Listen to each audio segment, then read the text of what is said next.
اعوذ باللہ من الشیطان الرجیم بسم اللہ الرحمن الرحیم بہ نستعین انہ خیر ناصر و معین۔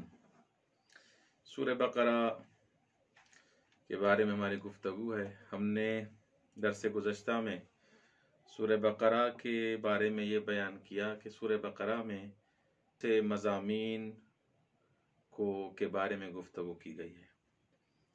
آج ہم سورہ بقرہ کی پہلی جو آیت ہے الف لام میم، اس کے بارے میں گفتگو کریں گے۔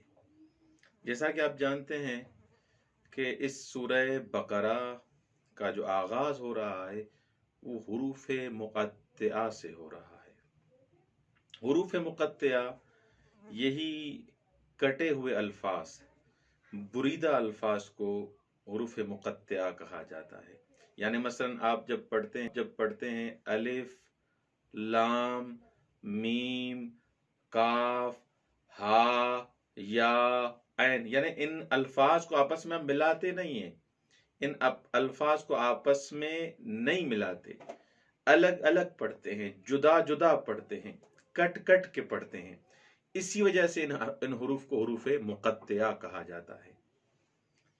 یہ جو سورہ بقرہ ہے اس کا آغاز الف لام میم سے ہو رہا ہے، اور یہ تقریباً 29 ایسے سورے ہیں جن کے ابتدا میں یہ حروف مقطعہ آ رہے ہیں۔ یہ حروف کیا ہیں، ان کا مقصد کیا ہے، ان کا معنی کیا ہے، ہدف کیا ہے، اس کے بارے میں تھوڑا میں گفتگو کروں گا۔ مفسرین نے ان حروف مقطعہ کے بارے میں کچھ بیانات صادر فرمائے ہیں۔ کچھ افراد کہتے ہیں کہ یہ حروف یعنی حروف مقطعہ، جن میں سے ایک الف لام میم ہے سورہ بقرہ کے ابتدا میں، یہ ہر سورے کا نام ہے۔ الف لام میم سورہ بقرہ کا نام ہے مثلا۔ کچھ افراد کہتے ہیں یہ حروف قرآن کے نام ہیں، قرآن کے اسم اور نام ہیں۔ کچھ افراد کہتے ہیں یہ خداوند متعال کے اسم اعظم کی طرف اشارہ ہے، خدا کی صفات اور صفات خدا اور اسامی خدا کی طرف، اس کا اسما کی طرف اشارہ ہے۔ کچھ افراد کہتے ہیں کہ یہ وہ حروف ہیں جن کے ذریعے خدا نے قسم اٹھایا ہے، اور کچھ افراد کہتے ہیں یہ جو حروف ہیں یہ اشارہ ہے مصیبتوں کی طرف اور لیکن ہم نہیں سمجھ سکتے۔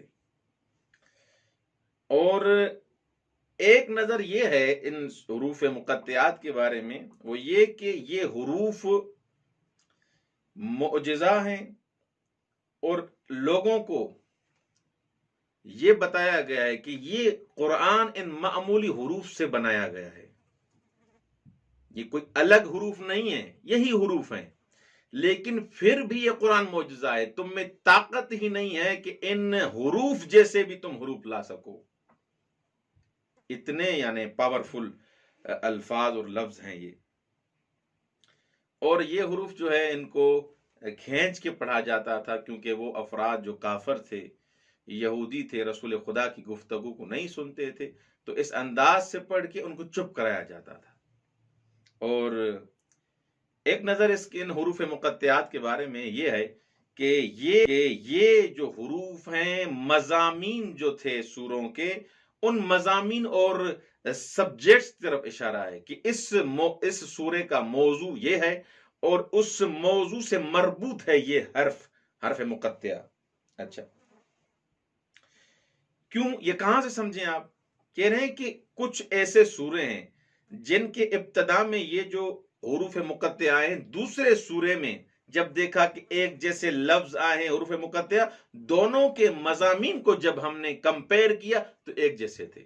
تو اس سے ہمیں سمجھ میں آتا ہے کہ یہ جو حروف مقطعہ ہیں اشارہ ہیں خود ان مضامین کی طرف۔ ایک جو قول ہے، جو صحیح قول بھی نظر میں آ رہا ہے کہ ان حروف کے بارے میں خدا کو پتا ہے، اہل بیت علیہ السلام کو پتا ہے، یہ رمز ہے خدا اور پیغمبر کے درمیان، اور متشابہات میں سے ہے جن کو ہر انسان سمجھ نہیں سکتا، وہی سمجھے گا جو بالآخر نبی ہوگا، پیغمبر ہوگا، امام ہوگا۔ تو لہذا یہ حروف متشابہات قرآن میں سے، اور ان کی تعویل کو خداوند متعال کے علاوہ اور جن کو خداوند متعال نے علم عطا کیا ہے، راسخون فی العلم ہیں، وہی جانتے ہیں۔ بہرحال یہ اتنے اقوال اور نظریات آپ نے سن لیے کہ حروف مقطعات کے بارے میں کچھ نے کہا کہ یہ رمز ہیں، کچھ نے کہا کہ یہ خدا کے نام ہیں، کچھ نے کہا کہ یہ قرآن کی نام ہے، کچھ نے کہا کہ سورہ ہیں، صفات کی طرف اشارہ ہیں، کچھ نے کہا رمز ہے پیغمبر اور خدا کے درمیان جو فقط خدا ہی جانتا ہے اور وہ جانتے ہیں جن کو خداوند متعال نے یہ علم عطا کیا ہے۔ اور صحیح قول بھی یہی نظر آ رہا ہے کہ یہ حروف در واقع متشابہات میں سے ہیں، ان کا علم خدا کے پاس ہے، اور یہ رمز ہیں پیغمبر اور خدا کے درمیان۔ تو جس قول کو بھی آپ نظر میں رکھیں، لیکن بہتر قول جو مفسرین نے قرار دیا، ان اقوال کو قرار دیا ہے۔ بہرحال اس الف لام میم سے جو حروف مقطعات میں سے ہے، اس سے ایک جو سبق اور درس جو ہمیں ملتا ہے وہ یہ ہے کہ جو پیغام ہے وہ یہ ہے کہ قرآن ان معمولی حروف سے شروع ہو رہا ہے، الف لام میم کاف ہا یا عین صاد، یہ معمولی حروف جو آپ پڑھتے ہیں آپ کے سامنے، یہ معمولی حروف ہونے کے باوجود ان سے قرآن شروع ہو رہا ہے، لیکن پھر بھی معجزہ ہے۔ قرآن کہہ رہا ہے ان جیسی ایک آیت بھی لاؤ، ایسا نہیں لا سکتے، پھر بھی یہ قرآن معجزہ ہے۔ ایسے نہ کہنا کہ مثلا یہ الفاظ، یہ حروف ہم روزانہ تلفظ کرتے ہیں، لیکن یہ جو بناوٹ ہے، جو طریقہ کار ہے، یہ جو رمز ہے، یہ جو اشارہ ہے، یہ جو ترتیب ہے، یہ جو ترکیب ہے، اس جیسی تم نہیں لا سکتے، اسی وجہ سے معجزہ ہے، تم عاجز ہو کہ ان جیسے حروف، ان جیسی آیتیں تم پیش کر سکو، بھلوئی کہ یہ حروف معمولی ہیں،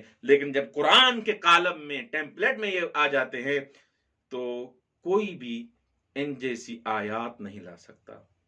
خداوند متعال نے اس سورہ بقرہ کی ابتدا اس ان حروف مقطعات سے کر کے عظمت قرآن کی طرف اشارہ کیا ہے کہ اس میں کوئی بھی شک نہیں کہ قرآن ایسی کتاب ہے کہ اس کتاب جیسی تو کیا، اس قرآن کی آیتوں جیسی بھی کوئی آیت انسان نہیں لا سکتا، انسان عاجز ہے کہ قرآن جیسی آیتیں پیش کرے اور اس کے مقابلے میں کوئی کتاب لکھے۔ لہٰذا یہ عظمت قرآن کی طرف اشارہ ہے، اور اسی سے سورہ بقرہ کی ابتدا ہو رہی ہے۔ انشاءاللہ کل کے درس میں ہم جو دوسری نمبر آیت ہے ذالک الکتاب لا ریب فیہ ھدی للمتقین، اس کے بارے میں گفتگو کریں گے۔ والسلام علیکم ورحمۃ اللہ وبرکاتہ۔